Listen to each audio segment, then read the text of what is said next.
It was a serene evening on December 1st, 1948, when the body of an unknown man was discovered on Somerton Beach in Adelaide, Australia. His posture was calm, almost peaceful, yet the circumstances surrounding his death were anything but ordinary. This man would come to be known only as the Tamam Shud victim, a mystery that would baffle investigators and haunt the public imagination for decades. The man was discovered by a passerby slumped against the dunes, dressed in a suit that was neat but worn, suggesting he was no stranger to hardship. His face, weathered yet strangely serene, revealed no signs of trauma, but there was no identification on him, no wallet, no papers, nothing to hint at who he was or where he had come from. The mystery was already deepening.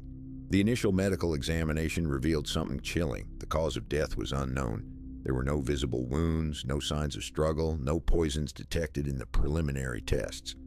The autopsy would later confirm there were internal injuries consistent with some form of poisoning, but the substance remained elusive, hidden in the shadows of forensic science at the time.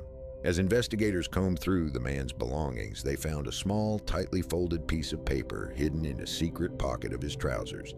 On it, there was a cryptic phrase, Tamam Shud, meaning ended or finished in Persian. This phrase was torn from the last page of a rare book, a copy of the Rubaiyat of Omar Khayyam. The discovery added an eerie layer to the enigma, as if the man himself had sent a final silent message from beyond. The book from which the phrase had been torn was soon found, discarded in the back seat of an abandoned car near the beach. Inside its pages was an even more perplexing clue, a series of handwritten codes and a mysterious phone number. The codes, a tangled web of letters and symbols, seemed like a cipher, hinting at secrets the dead man might have carried in life. Yet no one could crack it, and the phone number led to a woman who denied any connection to him. The woman who answered the phone was Jessica Thompson, a local nurse who lived near Somerton Beach. When questioned, she denied any knowledge of the man, but her reaction was unusual, nervous, almost fearful. She later admitted to owning the rare copy of the Rubaiyat and to having given it to an unidentified man. However, the pieces of the puzzle refused to fit neatly. Was she a witness, a suspect, or merely a bystander caught in the storm of the mystery? Days turned into weeks as investigators struggled to uncover the man's identity. Despite circulating his image in newspapers and broadcasting his story, no one came forward to claim him. The man had no official records, no family, no past that could be traced. His fingerprints matched no known database, and his dental records were a dead end. The mystery deepened with every closed door. Rumors began to swirl. Some speculated espionage. Was this man a spy caught in the murky aftermath of World War II? Others whispered of secret love affairs gone wrong, or a clandestine underworld that preferred silence over truth.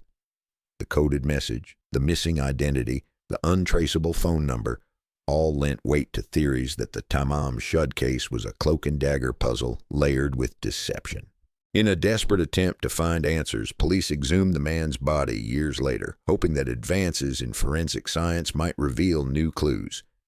Hair analysis suggested exposure to rare toxins, but even modern efforts failed to solve the puzzle.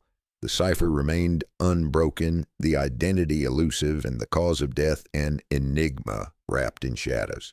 The case of the Tamam Shud man became one of Australia's most enduring mysteries, a haunting reminder of a life lost in silence and secrecy. The beach where he was found remains a quiet place, but those who know the story speak of an invisible thread connecting past to present, a whisper of unanswered questions carried on the ocean breeze. Decades later, the mystery endures, inspiring books, documentaries, and endless speculation. Who was the man known only by a torn phrase? What secrets did he carry to his final moments? The Tamam Shud case is a slow-burning enigma, an invitation to look deeper, to listen closer, and to accept that some stories may never be fully told.